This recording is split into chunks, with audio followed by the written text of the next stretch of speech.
कौन देगा? अगर हमें नहीं आता है तो बच्चों को ऐसी जगह भेजिए। अगर आप लोग देखिए स्कूल भी भेजते हैं तो स्कूल वाले भी अब ये नहीं सिखाते हैं, उनको बस उनका सिलेबस पूरा करना है, पाठ्यक्रम पूरा करना है, और इतना चूसते हैं। एक उनका एक वो हो चुका है, पुस्तकें भी अब गार्जियन खरीदे, उसमें भी डबल खर्चा, मतलब आधी कमाई तो बच्चों के शिक्षा में ही खत्म हो जाती है कि नहीं? सत्य है, आधी कमाई, उसके बाद थोड़ा सा जो बचा वो खाने पीने के लिए। इसलिए लोगों के अंदर अब दान प्रवृत्ति भी खत्म। उनको लगता है हम तो अपने परिवार का ही पालन पोषण नहीं कर पा रहे हैं, तो क्या हम दान करें? तो ये हमारी गलती है। क्यों ऐसे स्कूल में हम देते हैं कि जहाँ पर बच्चों को संस्कार नहीं, मात्र केवल इंग्लिश फटर फटर बोलना सिखाया जा रहा है, जो कि इंग्लिश कुछ बहुत आसान भाषा है, बहुत सरल भाषा है। और संस्कृत को ह्रास किया जा रहा है। संस्कृत तो कहा जाता है बेटा संस्कृत कठिन लगती है ना, हिंदी ले लो। क्यों? संस्कृत में ही तो संपूर्ण संस्कार है, संस्कृति है, तो ऐसा क्यों किया जाता है? ये हम कर रहे हैं। और वही बेटा जब, वही पुत्री वही पुत्र जब हमको छोड़ के चले जाते हैं, धुंधकारी बन जाते हैं, तो हम कहते हैं अरे धुंधकारी बन गया, देखो धुंधकारी बन गया। तो धुंधली आप हैं इसलिए धुंधकारी बना, ध्यान नहीं दिया इसलिए बना। इसलिए एक बहुत ही सुंदर शिक्षाचार कॉलम है, यहाँ पर आप लोगों को वो पर्ची बांट दी जाएगी। तो उसमें हम लोगों ने ही सोचा है, मैं भी इसमें सहभागिता ग्रहण करूँगी कि आपके बच्चों को प्रतिदिन यदि आप चाहते हैं 1 घंटा ऑनलाइन या ऑफलाइन उनको ये शिक्षा प्रदान की जाएगी, जो अपने धर्म की मूल शिक्षा है। उनको उसमें गीता कंठस्थ करवाया जाएगा, उनको गीता की मूल बातें समझाई जाएगी, गायत्री मंत्र क्या है उसके बारे में बतलाया जाए, अर्थात हमारे सनातन धर्म का जो मूल संस्कार है उसके बारे में कहा जाएगा। ठीक है, इसलिए अपने बच्चों को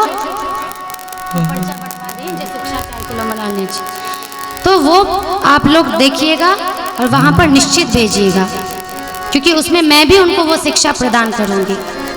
क्योंकि मेरा कार्य ये तो है ही, लेकिन मैं शिक्षण कार्य भी करती हूँ, क्योंकि उद्देश्य एकमात्र यही है कि हमारे सनातन धर्म की रक्षा हो। उसमें मैं जितना योगदान दे सकूँ उतना कम है, क्योंकि एक दिन ये शरीर मिटना ही है। बस इतनी ही अभिलाषा है कि जिस दिन ये शरीर छूटे तो एक सुकून भरी नींद में मैं सो जाऊं। क्या कि मैंने अपने सनातन धर्म संस्कृति के लिए, अपनी संस्कृति के लिए, अपने धर्म के लिए बहुत कार्य किया, अब थक के बस सो रही हूँ। ये आप लोगों के मन में भी होना चाहिए।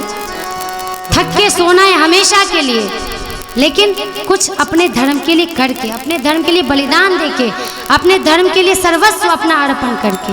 इसलिए सबसे पहले अगर आप करना चाहते हैं अपना सर्वस्व अर्पण, तो अपने बच्चों को उस यहाँ पर भेजिए। मैं स्वयं उनको शिक्षा दूंगी, मैं आपको सुनिश्चित करती हूँ, मैं दूंगी उनको शिक्षा, लेकिन आप भेजेंगे तब तो इस प्रकार भगवान की दिनचर्या यहाँ पर वो हमें सिखाने के लिए नित्यचर्या में विचर रहे हैं। और यहाँ पर भगवान पुनः इंद्रप्रस्थ पधारते हैं। इंद्रप्रस्थ में राजा युधिष्ठिर के द्वारा राजसूय यज्ञ किया गया है। तो माना जाता है कि राजसूय यज्ञ में ऐसा कहा गया कि जो अग्र पूजा होती है, तो सबने सोचा कि अग्र, सबसे अग्रज अर्थात सबसे श्रेष्ठ यहाँ पर कौन है? एक मत में सबने कहा श्री कृष्ण है। तो श्री कृष्ण है, बस पूरा करके, श्री कृष्ण है। इसलिए शिशुपाल ने सोचा अरे इस ग्वाले को बना दिया गया, तो उसने 100 गाली भगवान को दी। और चूंकि भगवान ने वचन दिया थे अपने बुआ से, इसलिए 100 गाली मैं इसका 100 अपमान सहूंगा, 100 इसके अपराध क्षमा करूंगा, इसके बाद इसका वध सुनिश्चित है। तो 100 गाली जैसे शिशुपाल ने दी, तो 101वें गाली पे भगवान ने उसका सुदर्शन चक्र से वध कर दिया। बस अगर यही छोटी सी शर्त भगवान की हम मान लें तो हमारा उद्धार हो जाएगा। इसलिए कहा जाता है जो भी विकार है, काम क्रोध मद, सबको उनकी तरफ टर्न कर दे, मोड़ दे। तो यहाँ पर पांडवों के राजसूय यज्ञ का आयोजन हुआ, जरासंध का उद्धार हुआ। जरासंध के पास भगवान ब्राह्मण वेश में जाते हैं भीम अर्जुन के साथ और कहते हैं मुझे आपसे युद्ध की भिक्षा दीजिए। जरासंध समझ जाते ये कोई ब्राह्मण नहीं है, ये साक्षात क्षत्रिय हैं। तो परिचय देते हैं वो अपना। फिर जरासंध के साथ भीम का युद्ध होता है। जरासंध को एक वरदान होता है कि उसके कितने भी टुकड़े हो जाएं, लेकिन वो फिर से जुड़ जाएगा, फिर से जुड़ जाएगा। तो भीम जो है जरासंध के बार बार टुकड़े कर रहे, पुनः जरासंध जीवित हो रहा है। अब भीम को समझ में नहीं आ रहा है कि क्या किया जाए, क्या किया जाए। तो इस प्रकार भगवान ने 2 तिनका लिया, उस 2 तिनकों को विपरीत दिशा में फेंक दिया, एक तिनकों को इधर दूसरे को इधर। तो विपरीत दिशा में जैसे ही फेंका दोनों तिनके को, तो भीम उनका इशारा समझ गए। तो जरासंध के जंघा को चीरते हुए 2 भाग कर दिया भीमसेन ने, और उसको दोनों बगल फेंक दिया, अर्थात विपरीत दिशा में। विपरीत दिशा में जैसे ही फेंका तो वहाँ पर जरासंध का वध होता है। फिर पुनः भगवान का इंद्रप्रस्थ से लौट आना होता है। अब यहाँ पर शालों का भी उद्धार होता है। बहुत सारे ऐसे असुर हैं जिनका उद्धार भगवान क्रमशः करते गए। दंतवक्त्र का, विदुरथ का, तीर्थ यात्रा में बलराम जी के हाथ से एक असुर का उद्धार होता है। अब यहाँ पर बलवल का उद्धार होता है। बलराम जी की तीर्थ यात्रा बतलाई गई है। तो तीर्थ यात्रा मैंने उस दिन भी चर्चा की थी। तीर्थ यात्रा हमेशा पैदल पांव करनी चाहिए, मौन होकर करनी चाहिए, भगवान का जप करते हुए करना चाहिए। ये नहीं कि गए तीर्थाटन में और सुंदर सुंदर कुरकुरे खा रहे हैं, लेज खा रहे हैं, है ना, बच्चों को भी खिला रहे हैं, खुद भी खा रहे हैं। मतलब पिकनिक मनाने के लिए कृपया कोई पिकनिक स्थल जाए। तीर्थ यात्रा यदि समझ रहे हैं तो तीर्थ यात्रा के भाव से जाए, उस आचरण में जाए, तभी तीर्थ यात्रा का फल मिलता है, अन्यथा उल्टा फल मिल जाता है। जैसे केदारनाथ में लोग पशुओं पर अत्याचार करके उन पर चढ़ चढ़ के जा रहे हैं, तो सोचिए बाबा कभी खुश होने वाले हैं? कभी नहीं, उल्टा उस लोगों पर प्रत्यवाय लगेगा, दोष लगेगा। तो यहाँ पर बलराम जी अपनी तीर्थ यात्रा के द्वारा ये प्रेरणा देते हैं। अब यहाँ पर आती है सुदामा जी की कथा कि ये दोनों बचपन के मित्र थे, हम सब ने सुना है। आगे हम इसके आगे मैं बढ़ना चाह रही हूँ। एकादश स्कंद भागवत का सबसे मूल रस है, इसलिए एकादश स्कंद को हमें निश्चित जानना चाहिए कि उसमें क्या बातें आई हैं। तो सुदामा जी की ऐसी कथा है कि जब ये बड़े हुए तो अत्यंत निर्धन ब्राह्मण हो गए। और निर्धन ब्राह्मण जब हुए, लेकिन भगवान के अनन्य भक्त थे, अकिंचन भक्त थे। तो एक दिन इनकी पत्नी कहती हैं कि क्या आपके मित्र आपको आपकी कुछ मदद नहीं कर सकते हैं? तो वो कहते वो द्वारकाधीश है और मैं एक ठहरा निर्धन ब्राह्मण, मैं कैसे उसके पास इस हालत में इस वेश में जाऊंगा? क्योंकि एक स्वाभाविकता है, कोई मित्र एक मित्र से आपस में मिलता है तो दोनों का यही भाव रहता है कि दोनों समानता में हो, नहीं तो असमानता में होते हैं तो उन्हें बहुत बुरा लगता है। जो मित्र अपने अगले वाले मित्र से निर्धनता में रहता है, गरीबी में रहता है, तो उसे बहुत संकोच होता है अपने धनी मित्र के पास जाने में। तो इसी प्रकार सुदामा जी को भी संकोच हो रहा था, लेकिन सत्यभामा ने कहा कि नहीं, आप जाइए। भद्रशीला ने कहा, क्षमा कीजिएगा, भद्रशीला नाम था, भद्रशीला ने उनको कहा कि आप जाइए और उनसे ज़रूर कुछ सहायता मांगिएगा। तो कहते हैं कि मित्र के पास, गुरु के पास और संत जनों के पास कभी भी जाए तो खाली हाथ नहीं जाना चाहिए। तो इसलिए उन्होंने कहा कि कुछ तो हम व्यवस्था करें ले जाने की। तो उन्होंने कहा कि ठीक है, हमारे घर में अन्न का एक दाना नहीं है, हमारे बच्चे भूख से तड़प रहे हैं, लेकिन मैं पड़ोसी के घर के से जाके कुछ चिवड़े ले आती हूँ। तो वही पोटली को बांधकर सुदामा जी भगवान के द्वार पर चले जाते हैं। तो जब वो द्वार पर जाते हैं तो वहाँ पर उनको द्वारपाल रोकते हैं, क्योंकि इतने फटे चिटे वस्त्र में। अब वो कहते हैं कि देखो, मैं ना भगवान श्री कृष्ण का मित्र हूँ, कृपया मुझे प्रवेश करने दीजिए। लेकिन द्वारपाल कहते नहीं, क्षमा करिएगा ब्राह्मण देवता, आपको जो कुछ भी चाहिए हमसे मांगिए। भगवान ने आदेश दे रखा है कि मेरे द्वार पर से कोई भी ब्राह्मण भूखा ना लौटे, इसलिए हमें ये अधिकार दे रखा है कि ब्राह्मणों को हम भोजन करवा दें, उनको कुछ अन्न वस्त्र दान दे दें। हम आपको सब कुछ कर सकते हैं, लेकिन भगवान से भेंट नहीं करवा सकते। तो सुदामा जी के नेत्रों में आंसू आते कि हे विधाता, दरिद्रा का जब जीवन में वास आता है तो सभी को ये उपेक्षित कर देते हैं, लेकिन मेरा मित्र तो ऐसा नहीं है।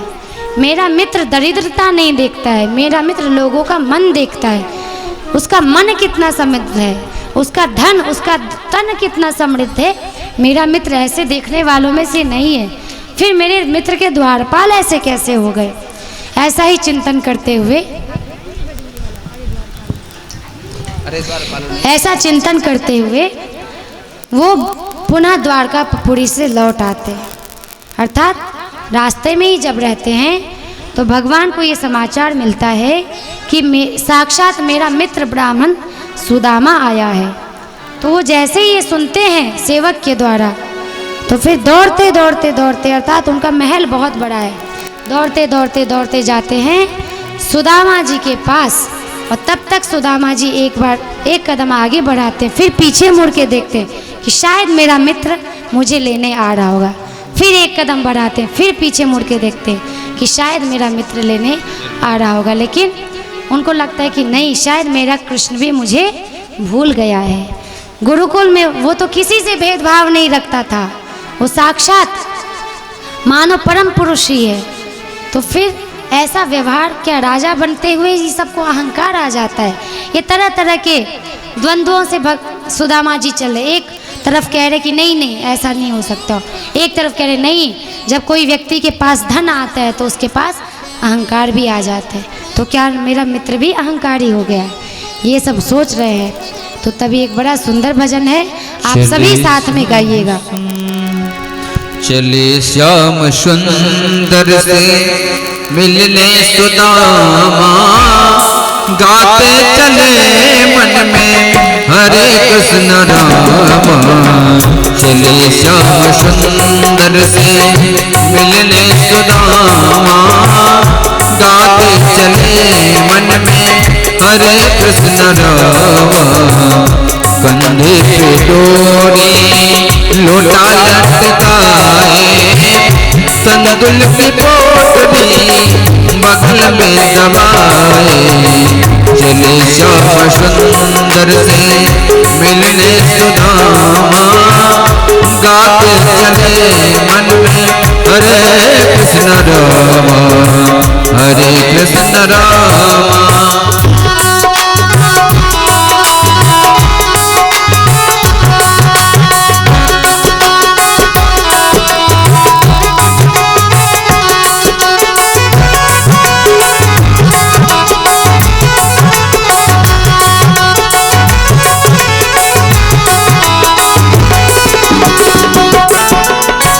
द्वारिका के बीच सुदामा जी आए, सोने के सिंहासन पे उनको बिठाए। द्वारिका के बीच सुदामा जी आए, सोने के सिंहासन पे उनको बिठाए। पखारो हरि पाँव पंखा जल सत्यभामा, पखारो हरि पाँव पंखा जल सत्यभामा। गाते चले मन में हरे कृष्ण रामा।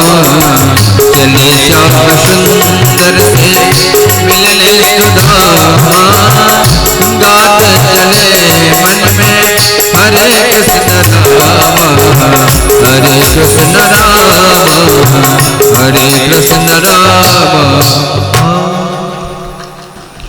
उनके लिए विफल होकर दौड़ रहे हैं।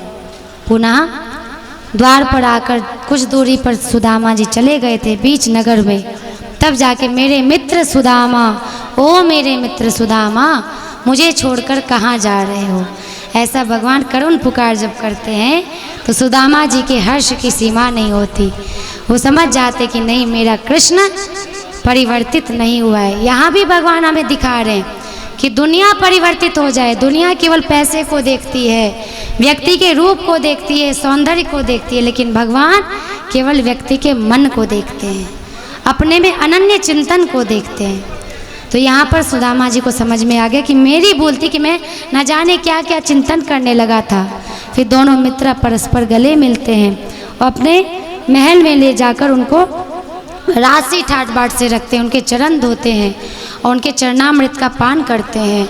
फिर उसके बाद जब वो कहते हैं कि क्या मित्र मेरे लिए कुछ भाभी भिजवाई हैं, तो वो कहते हैं, छुपाते हैं अपने पोटली को, कहते नहीं नहीं क्यों छुपा रहे हो, भाभी ने भिजवाया होगा तो निश्चित ही वो अमृत से भी बढ़कर होगा। तो ज़बरदस्ती वो पोटली खींचते हैं, उसमें चिवड़ा मिलता है, तो फिर एक चिवड़ा जैसे लेते हैं, एक लोक की संपत्ति, 2 चिवड़ा तो 2 लोक की संपत्ति।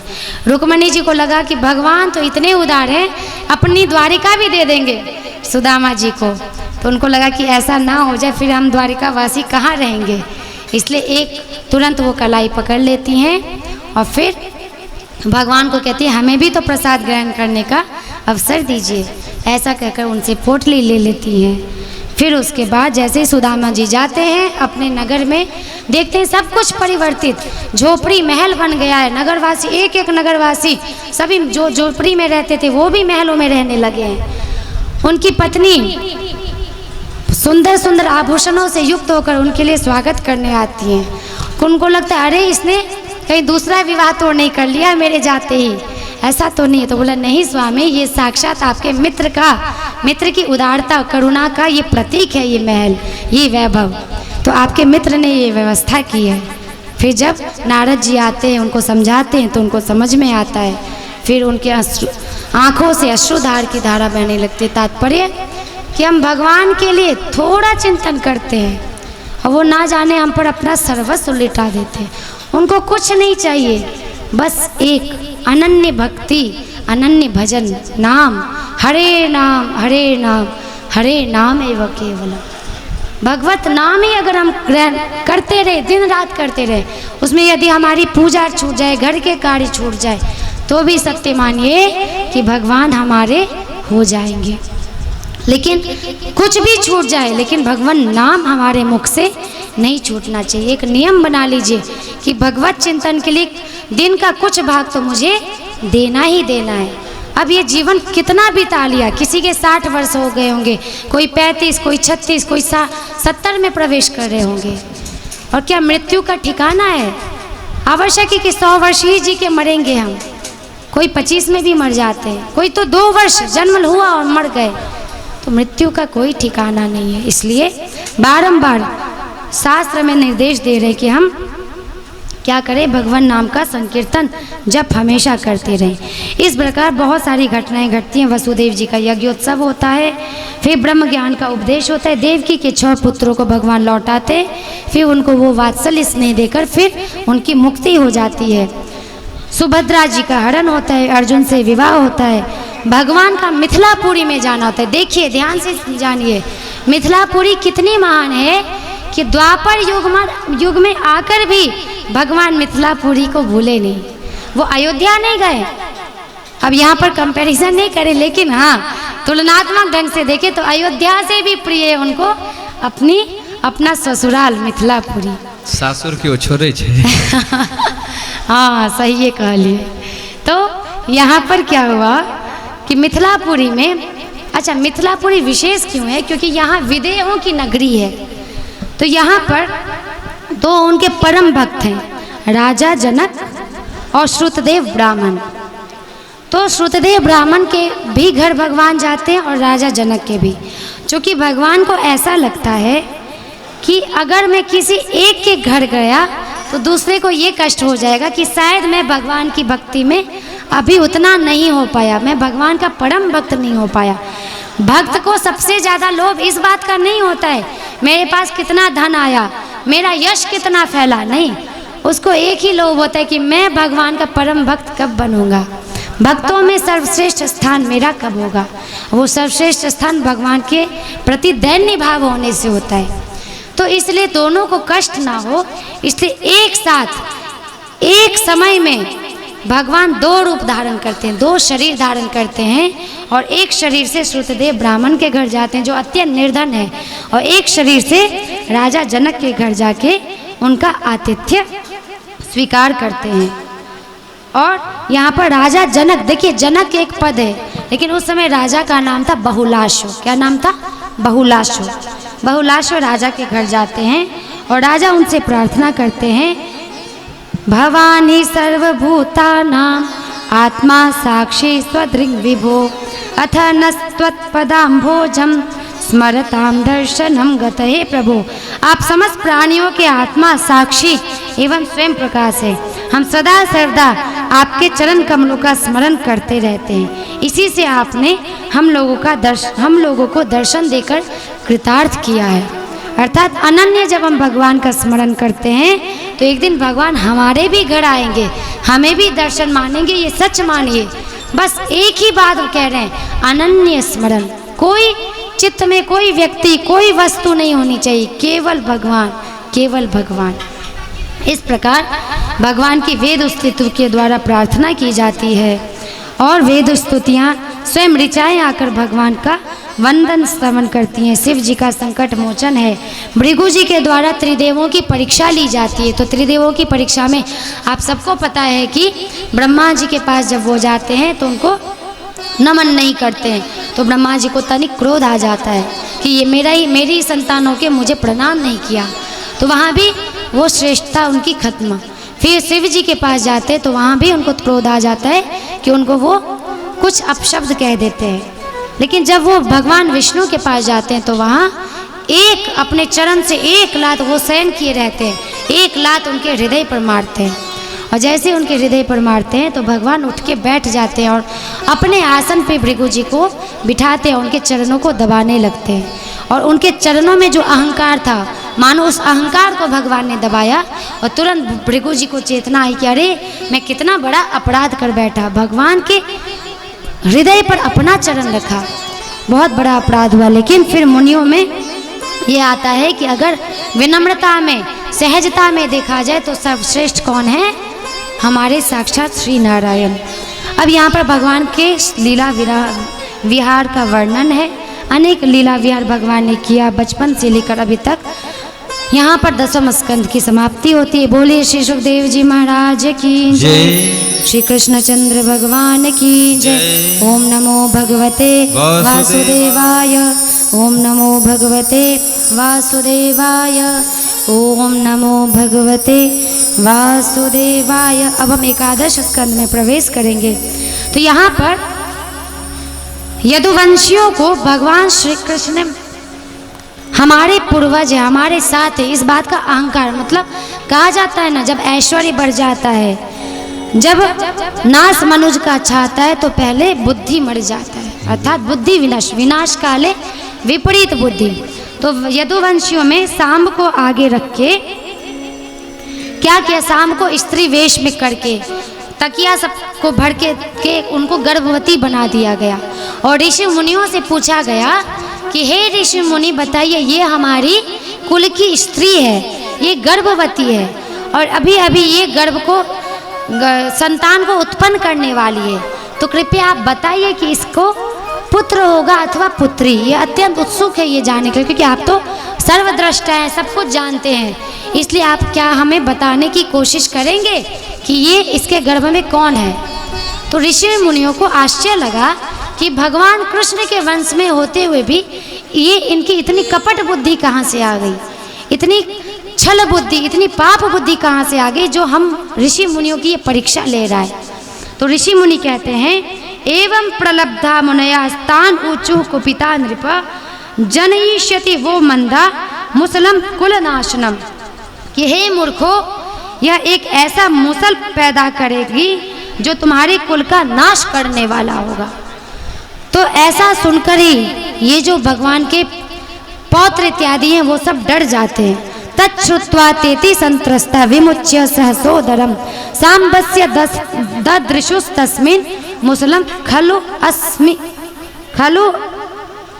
अयस्मयम। अब यहाँ पर बोला कि मुनियों की यह बात सुनकर वे बालक बहुत ही डर जाते हैं। उन्होंने तुरंत सांब का पेट खोला तो क्या पाते कि वहाँ पर एक लोहे का मूसल मिला। अब वो बहुत ज़्यादा डर जाते हैं, डर के मारे वो जाते हैं राजा उग्रसेन जी के पास, सभा में सारी कहानी सुनाते कि हमने कपट बुद्धि से ब्राह्मणों की, ऋषि मुनियों की परीक्षा करने के लिए सांब को गर्भवती बनाया था और ऐसे ऐसे उन्होंने श्राप दे दिया। अब क्या किया जाए, क्योंकि उन्होंने कहा कि यही मूसल तुम्हारे संपूर्ण कुल के नाश का कारण बनेगा। तो उग्रसेन भी घबरा गए, क्योंकि ऋषियों का श्राप कभी भी व्यर्थ नहीं जाता। तो उन्होंने क्या किया, उस मूसल के छोटे छोटे टुकड़े करवा दिए और छोटे छोटे टुकड़े करवा के समुद्र में फेंकवा दिया।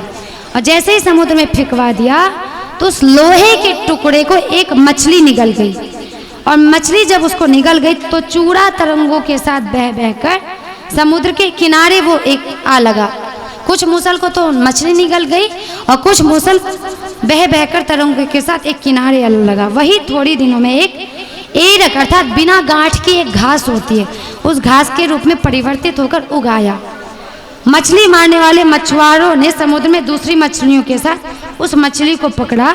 उसके पेट में जो लोहे का टुकड़ा था उसको जरा नामक एक व्याध ने अपने बाण के एक नोक में लगाया, और हम सबको पता है उसी व्याध के बाण के द्वारा भगवान के पैरों में वो बाण लगता है और उनसे उनका देहावसान होता है। मतलब तात्पर्य कि भगवान ने ये सब होने दिया। क्यों होने दिया?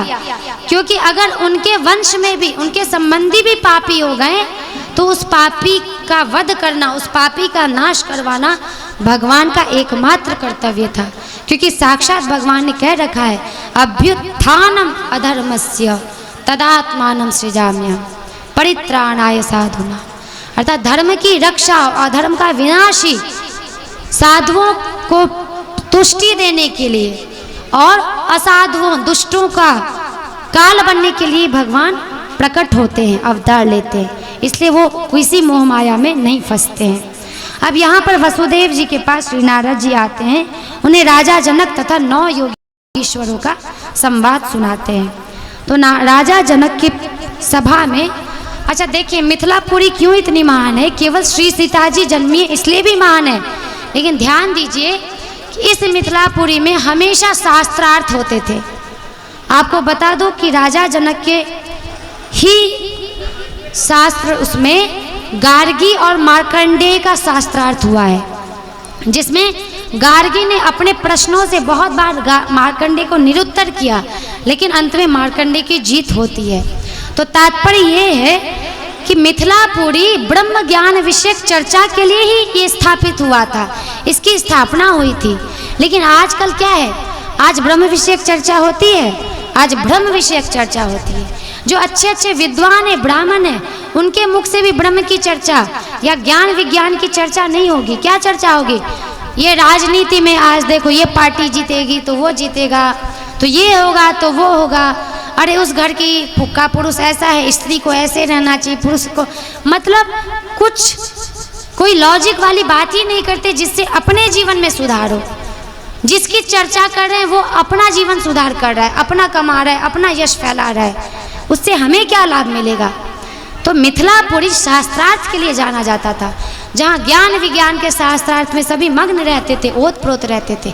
यही तो अष्टावक्र हुए हैं जो 8 जगह से टेढ़े थे, और राजा जनक के वो गुरु हुए हैं। सोचिए, तो इस प्रकार 9 योगीश्वर जब आते हैं तो यहाँ पर विदेराज निमि उनसे प्रश्न करते हैं, मन्ये भगवतः साक्षात् पार्षदान्वो मध्योद्विषा विष्णुर्भूतानि लोकानां पावनाय चरन्ति, कि हे मुनीश्वर आप मुझे ये बतलाइए कि ये जीवन क्षण भंगुर है, इसमें परम कल्याण का स्वरूप क्या है और उसका साधन क्या है? इस संसार में आधे क्षण का सत्संग भी मनुष्यों के लिए परम निधि है। तो इस प्रकार व्यक्ति कैसा आचरण करे जिससे कि उसको मोक्ष की, परम कल्याण की प्राप्ति हो? तो 9 योगीश्वर कहते हैं कि कायेन वाचा मनसेन्द्रियैर्वा बुद्ध्यात्मना वानुसृतः स्वभावात् करोति यत् यत् सकलं परस्मै नारायणाय इति समर्पयेत् तत्। अर्थात व्यक्ति यदि शरीर से, वाणी से, मन से, इंद्रियों से, बुद्धि से, अहंकार से, अनेक जन्मों अथवा एक जन्म की आदतों से स्वभावश जो जो करे वह सब किसको समर्पित कर दे? भगवान नारायण को समर्पित कर दे। अर्थात उठे तो हे नारायण, बैठे तो हे नारायण आपको समर्पित है। भोजन बनाए तो भोजन बनाते वक्त माता लोग ध्यान रखें कि भोजन बनाते वक्त कभी भी निंदा चुगली करते हुए भोजन नहीं बनाना चाहिए। क्रोध करते हुए तो कदापि भोजन ना बनाए, क्योंकि यदि हम क्रोधित होकर भोजन बनाते तो ये आप पुरुषों का भी कर्तव्य कि कृपया माताओं को क्रोध ना दिलाए, क्योंकि आप क्रोध दिलाएंगे तो क्रोध रूपी भोजन में वो भोजन विष समान हो जाता है।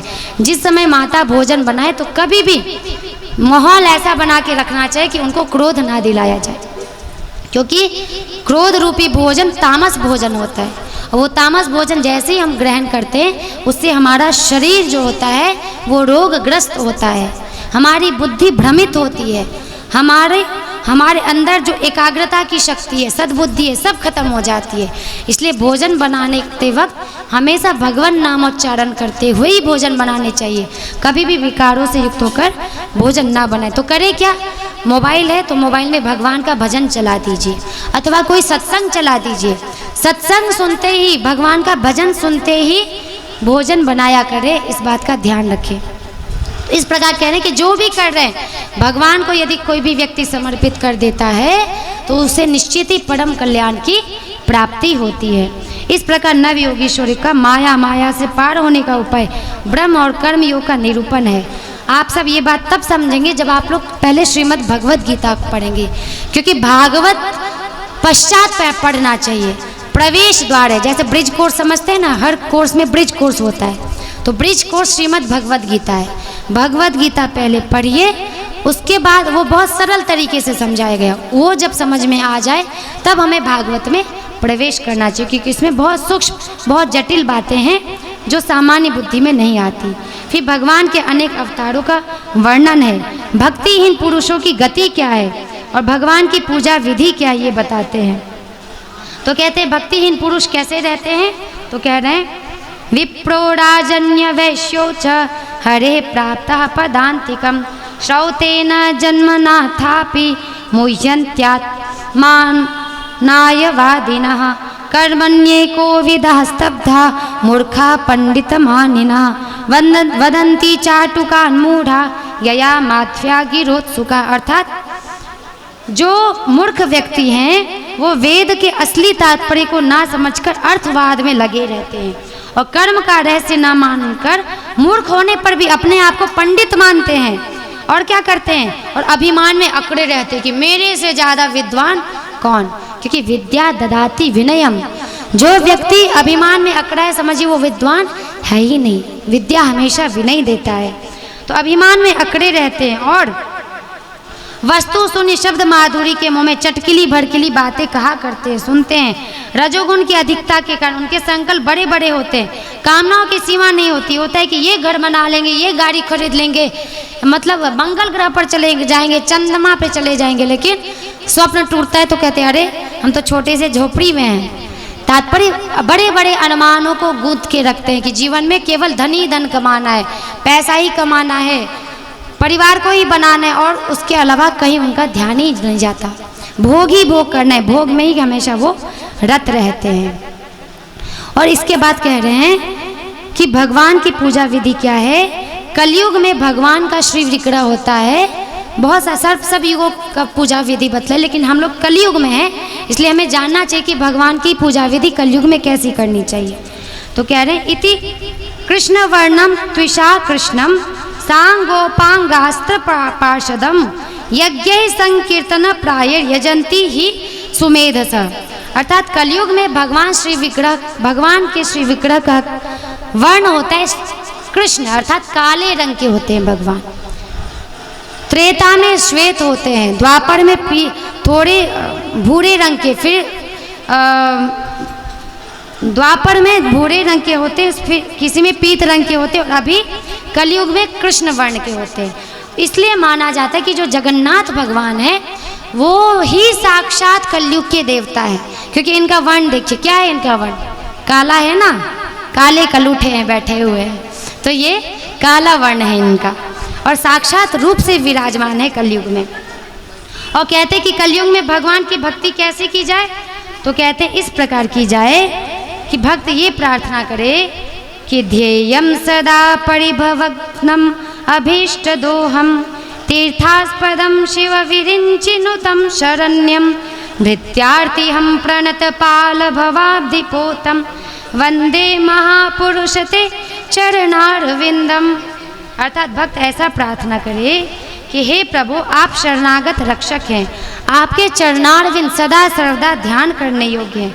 माया मोह के कारण होने वाले सांसारिक पराजयों का अंत कर देने वाले तथा भक्तों की समस्त अभिष्ट वस्तुओं का दान करने वाले आप कामधेनु स्वरूप हैं। वे तीर्थों को भी तीर्थ बनाने वाले स्वयं परम तीर्थ स्वरूप हैं। शिव ब्रह्मा आदि बड़े बड़े देवता उन प्रभु को नमस्कार करते हैं और चाहे जो कोई उनकी शरण में आ जाए उसे स्वीकार करते हैं। हे प्रभु, आप इस कलयुग में भगवान नाम के द्वारा ही प्राप्त होने योग्य है, तो आप मुझे सद्बुद्धि प्रदान करें कि मैं भी आपका नाम संकीर्तन करूं। इस प्रकार भगवान की पूजा विधि बतलाई है। फिर यहाँ पर देवताओं के द्वारा भगवान से स्वधाम सिधारने की प्रार्थना की गई है। स्वधाम जब वो सिधारते हैं तो उद्धव जी के द्वारा भगवान से अनेक प्रश्न किए गए, क्योंकि उद्धव जी को लगा कि भगवान तो अब स्वधाम चले जाएंगे, तो इनके द्वारा हमें तत्व ज्ञान का उपदेश यदि मुझे मिलेगा तो मैं इस माध्यम से संसार को इस तत्व ज्ञान का उपदेश दूंगा।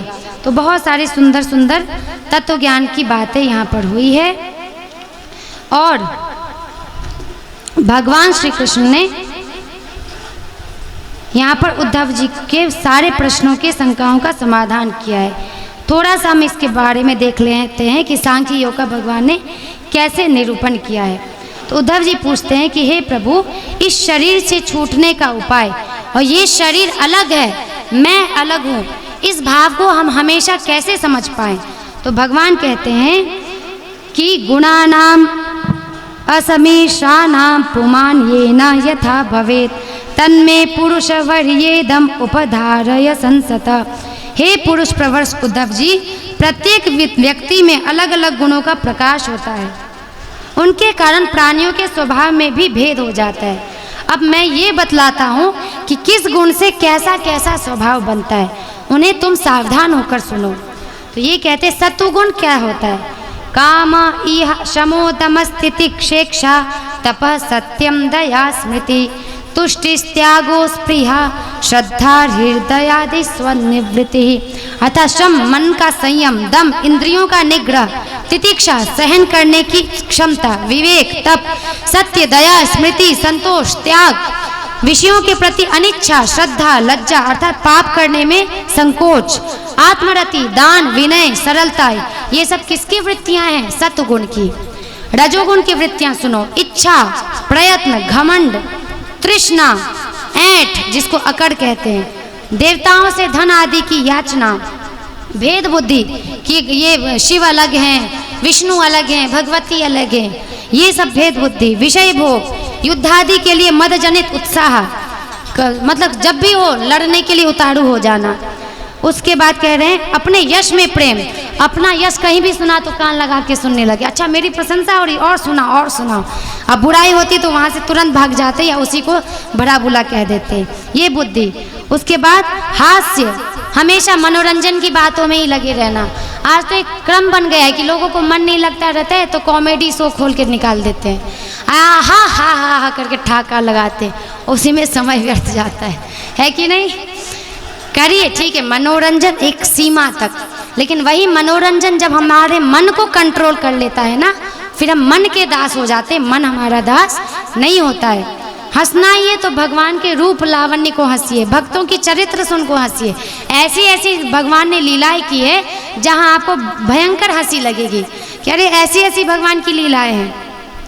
और आजकल हंसी का भी देखिए स्तर कितना गिर गया है। जब मैंने देखा, कोशिश किया चलो देखते हैं 100, उसमें देखा मैंने कि एक पुरुष स्त्री बन जाता है और स्त्री बन के वो अश्लीलता का प्रदर्शन करता है कि मुझे अपना लो, मैं तुम्हें खुश रखूँगा, ये कर लो। फिर एक कोई मोटा बन के आता है, कोई पतला, क्या है ये? मतलब हंसी में भी काम विकार छुपा के रखा है। स्त्री पुरुष के देह भाव को ही हंसी में डाल रखा है कि आप मेरे बन जाओ, मैं आपका बन जाऊँ। उसमें कोई हंस देते हैं, कोई ठाके लगा देते हैं। अरे आपको पता है वो करोड़ों कमा रहे हैं, उनका जितना व्यूज जाता है उतना वो करोड़ों कमाते, लेकिन वो हमारे बच्चे को, हमारे मन में क्या गंदगी भर रहे हैं आपको पता है? क्या गंदगी भर रहे हैं कि केवल जीवन इतना ही है, स्त्री पुरुष स्त्री पुरुष स्त्री पुरुष, यही जीवन ही है। बॉयफ्रेंड गर्लफ्रेंड, पति पत्नी पति, यही जीवन ही, उसके अलावा कुछ जीवन ही नहीं है। वो हमारे मस्तिष्क में वही भर रहे हैं। तो सोचिए हमारे जीवन को कितना गंदा कर रहे हैं। इसलिए अगर जीवन को सुधारना है तो कृपया ऐसे कभी भी टीवी शोज ना देखा करें, उनसे दूरी बना लें। क्योंकि जब सोचिए साधारण से सौभरी ऋषि की कथा आई थी, इसमें हमसे छूट गई, आपको फिर से सुनाती हूँ, शायद मैंने कहा भी था कि सौभरी ऋषि बहुत बड़े तपस्वी थे, लेकिन जब वो तपस्या करके आए तो उन्होंने मछली के 2 जोड़े को देखा सहवास करते हुए। उनके मन में भी गृहस्थी उत्पन्न करने का मन हो गया। अब वो राजा के पास जाते, बोलते कि तुम्हारी कन्याएं मुझे चाहिए। और राजा देखते इतने दुबले दुबले हैं, तपस्या से इनका सारा शरीर कृश हो गया, मेरी इतनी सुंदर राजकुमारी इनको वरण करेगी। तो उनको लगता है राजा की बात वो समझ जाते, तपस्या की सिद्धि के द्वारा इतना सुंदर अपने आप को बनाते हैं कि स्वयंवर में 50 कन्या उन्हीं को अपना पति चुनती है। 50 कन्याओं से वो विवाह करते हैं और उनके 1000 संतानें होती हैं। एक दिन उनको अचानक ये ध्यान आता है कि अरे इतना बड़ा गृहस्थी फैल जाने के बाद, अरे मैं कहाँ उस तपस्या से भगवत धाम की प्राप्ति कर सकता था, और कहाँ उस तपस्या को मैंने बेकार किया इस गृहस्थी को बढ़ाने में, केवल पति पत्नी की आसक्ति में। धिक्कार है मुझे। और ऐसा कहती वो तत्क्षण वैराग्य लेकर संन्यास ग्रहण करके मन की ओर प्रस्थान करते हैं। तो तात्पर्य समझिए, जो इतने बड़े तपस्वी को जो इंद्रियां अपना दास बना लेती है, हम कौन से खेत की मूली हैं किसी खेत की मूली। हमारे में ना दान है, ना तप है, ना धर्म है, बारंबार भटकते रहते। तो क्या हम जो देखेंगे वो देख के हम पचा लेंगे अपने अंदर के विकार को? कभी नहीं। वो विकार हमको निश्चित अपना दास बनाएगा। इसलिए सावधान, जो क्या देखना है, क्या सुनना है, क्या सोचना, जो देखेंगे, जो सुनेंगे, जैसी संगति में रहेंगे वही सोचेंगे और फिर अंत में वही करेंगे और वही बोलेंगे। तो बार बार सावधान कर रहा है शास्त्र। तमोगुण के अंदर क्या आता है?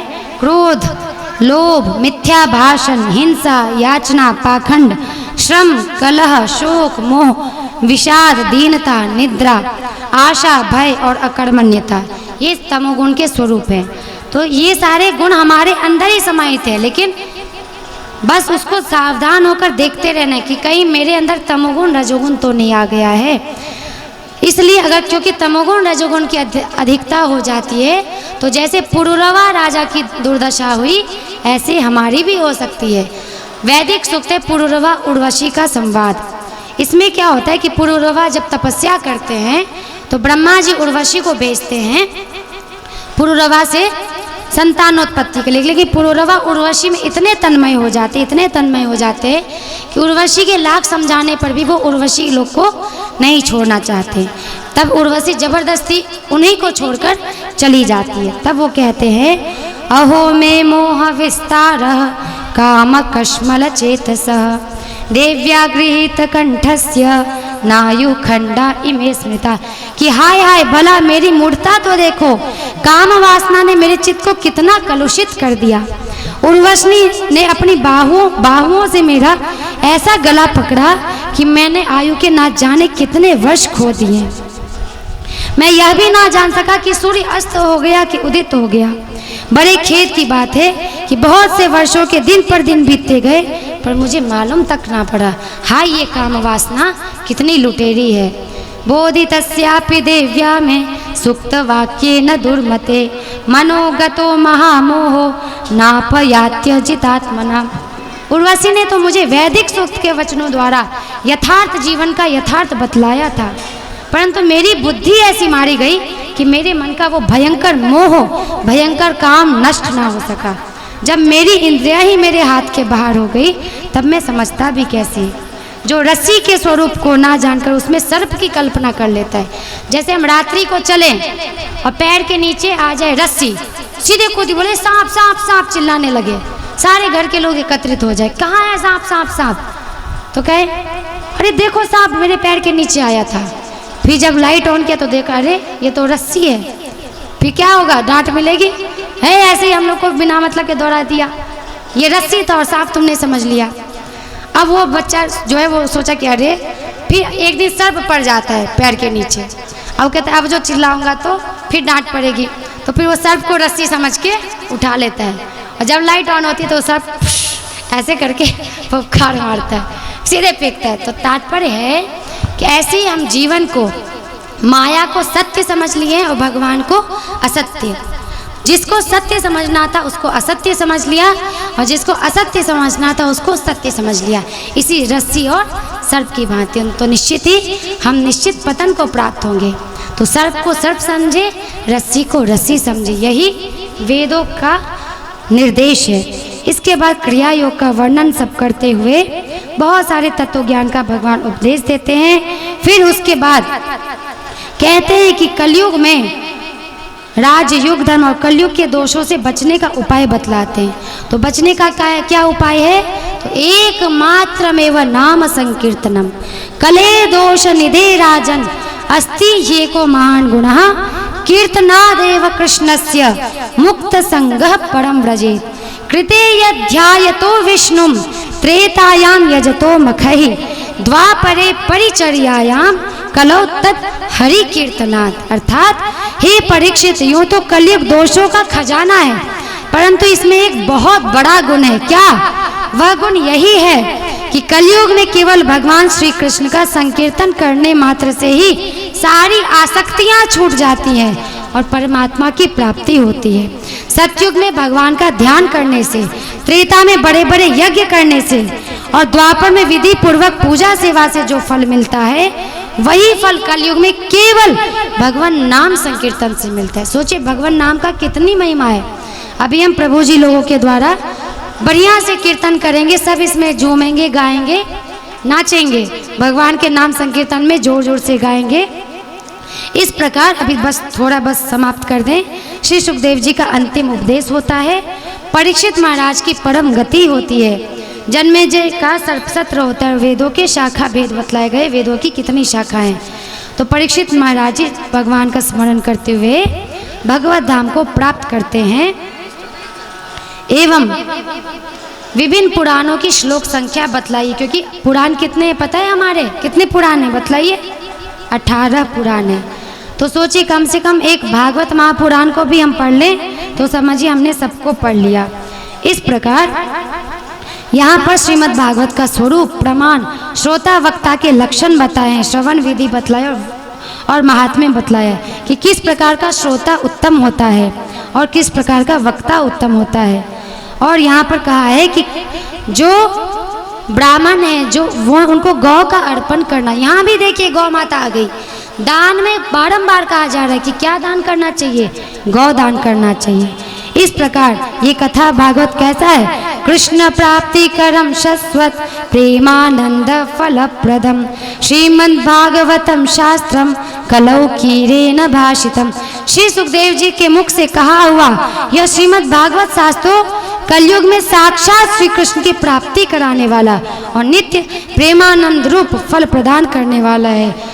बोलिए श्री सुखदेव जी महाराज की जय, श्री कृष्णचंद्र भगवान की जय, सब संतन की जय, सब भक्तन की जय, भक्त और भगवान की जय। जय जय श्री राधे श्याम, जय जय श्री सीताराम, हर हर महादेव, पवन सुत हनुमान की जय। और मेरे साथ मेरे पीछे बोलेंगे 3 बार हम लोग भगवान नाम का संकीर्तन करेंगे। कोई ढोलक कुछ नहीं बजेगा। हरे कृष्णा हरे कृष्णा हरे कृष्णा कृष्णा कृष्णा हरे हरे कृष्णा कृष्णा हरे हरे। सब अपनी आंखें बंद करिए, ऐसे नहीं तो कभी बॉल दिखेगा, कभी संत जी दिखेंगे, कभी हम दिखेंगे। केवल भगवान का ध्यान करना है, आंखें बंद करके पुकारना है भगवान को। हरे कृष्णा कृष्णा कृष्णा कृष्णा हरे हरे कृष्णा कृष्णा हरे हरे हरे रामा हरे रामा रामा रामा हरे हरे रामा रामा हरे हरे हरे कृष्णा कृष्णा कृष्णा कृष्णा हरे हरे कृष्णा कृष्णा हरे हरे हरे रामा रामा